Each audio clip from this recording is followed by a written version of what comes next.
सुप्रभात महाराष्ट्र. मी राहुल कुलकर्णी. आज ढग झोकाळून आलेत, सूर्यदर्शन होत नाहीये. गेली 4-5 दिवस महाराष्ट्रामध्ये बहुतांश ठिकाणी असंच वातावरण आहे. या सगळ्यांचा आज आपल्याला आढावा घ्यायचा आहे. सोबतच बीडमध्ये एक मोठी राजकीय घडामोड घडते, परंतु सर्वात रंजक बातमी आहे ती लातूरच्या एका मंगळसूत्र चोरणाऱ्या चोरट्यांची. या सगळ्या बातम्यांचा वेगवान आढावा घ्यायचा आहे आपल्याला मराठवाडा एक्सप्रेसमध्ये. अंदमानमध्ये मान्सून दाखल झाला आणि मराठवाड्यात सुद्धा शेतकऱ्यांना पावसाचे वेध लागलेत. कारण गेली 4-5 दिवस झालं जसं तुम्ही माझ्या मागे पाहताय तसंच अगदी आकाश भरून आलेलं आहे, ढगाळलेलं आहे, सूर्याचं दर्शन होत नाहीये. बऱ्याच ठिकाणी छोट्या मोठ्या गावामध्ये मराठवाड्यातल्या प्रत्येक जिल्ह्यातल्या मान्सून पूर्व पाऊस पडला.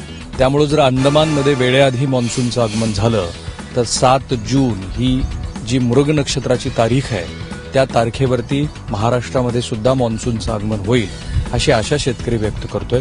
विशेषतः पुणे वेधशाळेच्या अंदाजानुसार मराठवाड्यामध्ये सुद्धा 12 ते 15 जून या दरम्यानच्या कालावधीमध्ये मान्सूनचं आगमन होईल.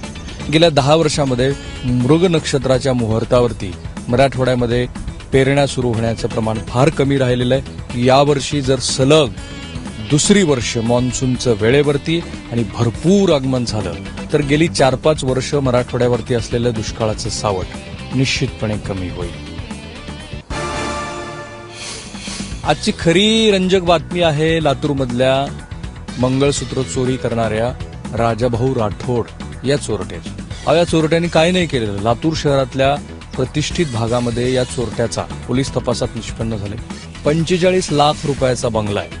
या बंगल्यामध्ये लाखो रुपयाचं फर्निचर आहे. परंतु समाजामध्ये आपली प्रतिष्ठा कायम राहावी यासाठी या चोरट्यानं आपल्या गावातल्या म्हणजे लातूर शेजारी असलेल्या छोट्या गावातल्या शाळेला तब्बल 3 लाख रुपयाचं दान दिलंय. त्याशिवाय या शाळेमध्ये शिकणाऱ्या विद्यार्थ्यांना हा चोरटा दरवर्षी नित्यनियमानं दप्तरं, महागडं शालेय साहित्य देत होता. या चोरट्यानं लातूर, पुणे, मुंबई या शहरामध्ये अनेक महिलांची मंगळसूत्र चोरलीत. गेली 10 वर्ष बिनबोभाट हा त्याचा व्यवसाय सुरू होता. एक छोटीशी ऍक्टिवा गाडी घेऊन हा चोरटा निघायचा.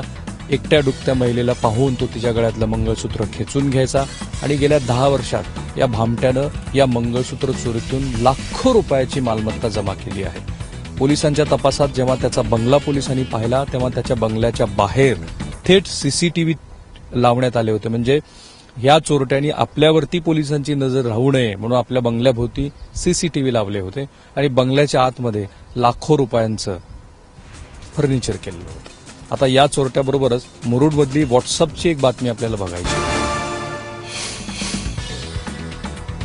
व्हॉट्सअप सारख्या समाज माध्यमाचा किती गैरवापर होतोय हे पुन्हा लातूर जिल्ह्यातल्या मुरुड शहरामध्येच दिसून आलंय. गोकुळ चांडक नावाचा एक ग्रुप ऍडमिन आहे. या गोकुळ चांडकच्या ग्रुपवरती शनिवारी एक अश्लील क्लिप कोणीतरी व्हायरल केली. या ग्रुपमध्ये याच शहरातल्या 14 ते 15 महिला सदस्य आहेत. आणि मग जेव्हा पोलिसांच्या लक्षात हे कोणीतरी आणून दिलं तेव्हा पोलिसांनी तात्काळ शनिवारी 8:40 वाजता व्हायरल झालेली ही क्लिप डिलीट केली, आपल्या आयटी सेक्शनला कळवलं आणि गोकुळ चांडकसह या ग्रुपमधल्या इतर 3 जणांना की ज्यांनी ही क्लिप फॉरवर्ड केली होती अशांना रविवारी पहाटे 3 वाजता अटक केली. म्हणजे व्हॉट्सअप सारख्या समाज माध्यमाचा नको त्या कारणासाठी वापर झाल्यानंतर काय होतं आणि त्याचे परिणाम कसे ग्रुप ऍडमिनला सुद्धा भोगावे लागतात हे दिसून आलंय. आता पुढची बातमी आहे बीडमधली, पण एक वेगळी राजकीय संघर्षाची. बहीण आणि भावाची. परळी कृषी उत्पन्न बाजार समितीसाठी काल झालेल्या मतदानाची आता म्हणजे 9 वाजता मतमोजणी होणार आहे. आणि या मतमोजणीनंतर गेली काही दिवस 2 बहीण भावामध्ये खासदार प्रीतम मुंडे आणि राष्ट्रवादीचे नेते धनंजय मुंडे यांच्यामध्ये या बाजार समितीचा ताबा मिळवण्यासाठी जो संघर्ष चाललेला होता त्याची परिणिती काय झाली ते आपल्याला पाहता येईल.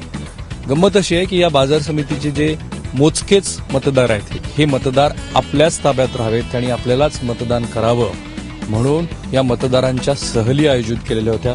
लक्झरी गाडीमध्ये या मतदारांना घेऊन गेले होते आणि प्रत्यक्ष मतदानाच्या वेळीच हे मतदार हजर केले गेले. आणि मतदानाची आकडेवारी सुद्धा अर्थातच जास्त आहे. 96% इतकं मोठं मतदान झालेलं आहे. छोट्याशा निवडणुकीमध्ये एवढं मतदान होणं अपेक्षितच आहे, परंतु परळी गडावरती विधानसभेच्या मतदारसंघातल्या प्रत्येक छोट्या मोठ्या घटकावरती आपला ताबा राहावा यासाठी धनंजय मुंडे जोरकसपणे प्रयत्न करतायत आणि त्याला प्रत्युत्तर देण्याचा कधी प्रीतम मुंडे तर कधी पंकजा मुंडे हे प्रयत्न करत असतात. या प्रयत्नाचा भाग म्हणून या दोन्ही बहीण भावातला संघर्ष कायमच राहतो.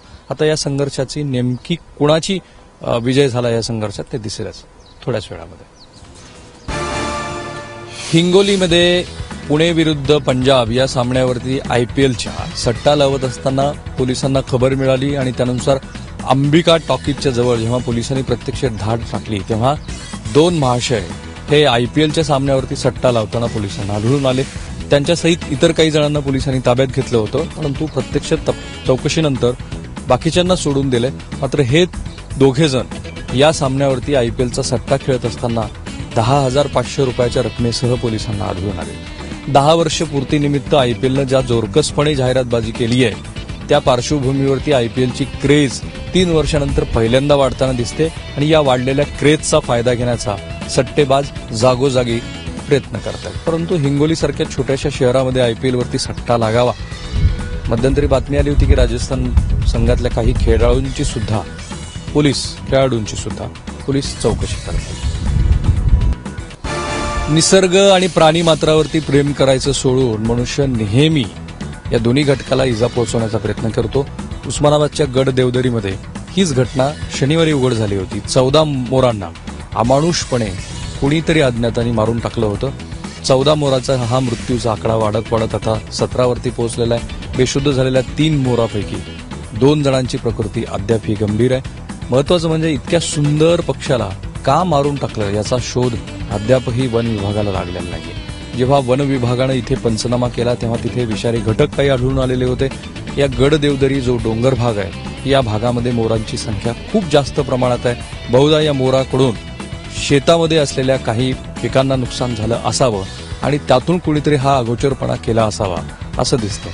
परंतु ज्या सुंदर पक्ष्यांना ज्या आरोपींनी मारले त्यांना तात्काळ पकडावं अशी मागणी आता जोर धरू लागलेली आहे. विशेषतः वन्यप्राणी संघटनेनी जर वन विभागानं कारवाई नाही केली तर आंदोलनाचा इशारा दिला आहे.